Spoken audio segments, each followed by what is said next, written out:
كريم ونحن على ذلك من الشاهدين والشاكرين والحمد لله رب العالمين۔ بے زبانوں کو جب وہ زبان دیتا ہے، بے زبانوں کو جب وہ زبان دیتا ہے، پڑھنے کو پھر وہ قرآن دیتا ہے۔ بخشنے پہ آئے جب وہ امت کے گناہوں کو، بخشنے پہ جب آئے وہ امت کے گناہوں کو، تحفے میں گناہ گاروں کو رمضان دیتا ہے۔ حضرات گرامی قدر، قرآن کریم تن تنہا وہ کتاب ہے جس میں 1400 سال سے لے کر آج تک کوئی تحریف نہیں ہوئی۔ قرآن کریم رب تعالیٰ کا وہ مقدس اور عظیم کلام ہے، اور کیوں نہ ہو جبکہ اس کا اتارنے والا خود خالق الامین ہو، جس کے ذریعے اتارا گیا ہو وہ روح الامین ہو، جس ذات پر نازل ہوا، جس ہستی پر نازل ہوا وہ صادق الامین ہو، جس مہینے میں نازل ہوا وہ تمام مہینوں سے افضل ہو، اور جس رات میں نازل ہوا وہ 1000 مہینوں 1000 راتوں سے بہتر اور افضل ہو۔ کتابوں میں جو افضل ہے اسے قرآن کہتے ہیں، کتابوں میں جو افضل ہے اسے قرآن کہتے ہیں، کتابوں میں جو افضل ہے اسے قرآن کہتے ہیں، جس نے اسے اتارا اسے رحمان کہتے ہیں۔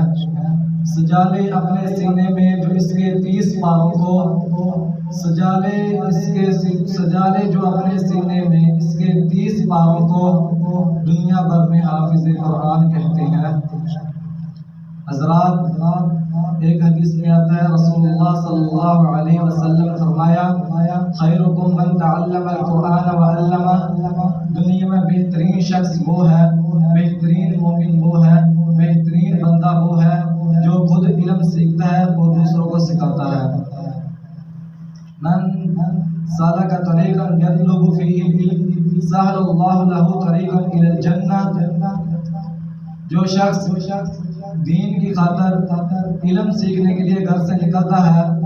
اللہ تعالیٰ اس کے لیے جنت کے راستے آسان کر دیتے ہیں۔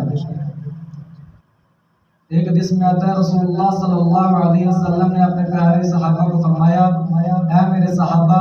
دلوں کو زنگ لگ جاتا ہے۔ صحابہ رضی اللہ تعالیٰ نے فرمایا، اے اللہ کے رسول،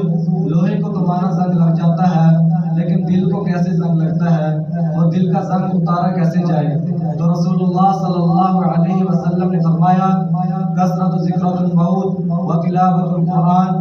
موت کو زیادہ سے زیادہ یاد کیا کرو اور قرآن کی تلاوت کثرت سے کیا کرو۔ حدیث قدسی ہے جس کو خود رب العالمین بیان کرتے ہیں،